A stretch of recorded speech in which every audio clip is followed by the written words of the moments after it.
être gentil, c'est une grosse qualité. Mais tu es dans un monde où des fois, il faut savoir gérer cette gentillesse parce que tu peux te faire bouffer.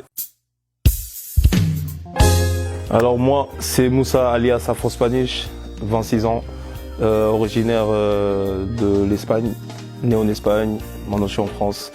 On fait de la danse, on fait de l'organisation d'événements, créateur de contenu, et voilà. Moi, c'est assez particulier. Moi, mon biais via la danse a été les réseaux sociaux. Du coup, ce que j'ai fait, c'est commencer à faire des vidéos parce que c'était mon seul moyen de danser et de m'exprimer. Et c'est via les vidéos, petit à petit, que j'ai commencé à rentrer un peu plus dans le milieu et commencer à m'entraîner sérieusement et à faire des compétitions, des battles, freestyle, etc. Mes inspirations, c'est mes parents. C'est des bataillons. Depuis petit, le père qui a quitté le pays natal, la Gambie, pour aller en Espagne et par la suite pour venir en France il y a quelques années. Des gens qui ne pouvaient même pas parler la langue, qui ont su quand même s'adapter au pays, nous faire grandir ici.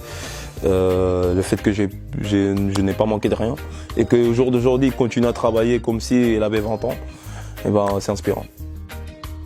Parce que c'était une passion que j'avais depuis petit et que je trouve, à mon sens, que j'ai commencé tardivement, à mes 21 ans. Alors que souvent, les gens que je rencontre, ils me disent qu'ils ont dansé qu'ils dansent depuis qu'ils ont 15 ans, 12 ans, 10 ans. Et en fait, j'ai dansé parce que je voulais voir jusqu'où mon potentiel pouvait aller. Et c'est à mes 21 ans, quand j'étais en licence, je me suis dit, écoute, c'est maintenant ou jamais, si tu te lances pas maintenant, après ça va être trop tard, tu vas être vieux. Donc voilà, c'est pour ça que j'ai voulu commencer à danser.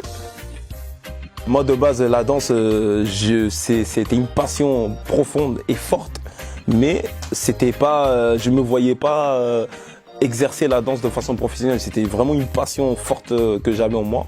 Mais moi j'avais d'autres aspirations. Moi j'ai été à la fac en licence en physique et je me voyais travailler soit en tant qu'ingénieur ou quelque chose dans le genre.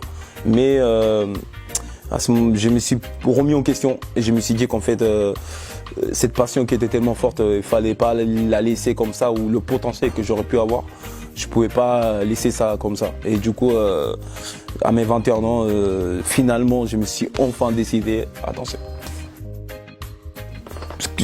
J'aurais dit le fait de m'être lancé dans la danse finalement. Même si j'ai accompli beaucoup de choses, j'ai accompli des choses dans la danse, j'ai dansé pour des gros artistes, aux flammes, dans des grosses cérémonies, etc. Mais je dirais que ma plus grande fierté, c'est d'avoir juste fait le pas de me lancer dans la danse pour de vrai. Ça a une place assez forte, vu que c'est le biais par lequel j'ai commencé à toucher le milieu artistique. Parce que moi, quand j'étais petit, j'aimais bien dessiner, etc. Mais j'ai jamais été en école d'art ou autre, donc j'ai jamais pu exploiter ce potentiel que j'avais. Et je voulais pas que ça m'arrive avec la danse aussi, donc je me suis lancé sur les réseaux et aujourd'hui, ça occupe une grosse place. Car à un moment, ça a été même ma source de revenus principale, donc je dirais que ça a une grosse place dans ma vie encore aujourd'hui. En fait, au final, si je devais lui dire quelque chose, je serais plus moi aujourd'hui, la personne que je suis aujourd'hui. Donc, je lui dirais, reste comme t'es. Tu vas faire des erreurs, mais tu vas apprendre. Et la seule chose que je pourrais dire, c'est que être gentil, c'est une grosse qualité. Mais t'es dans un monde où des fois, faut savoir gérer cette gentillesse parce que tu peux te faire bouffer.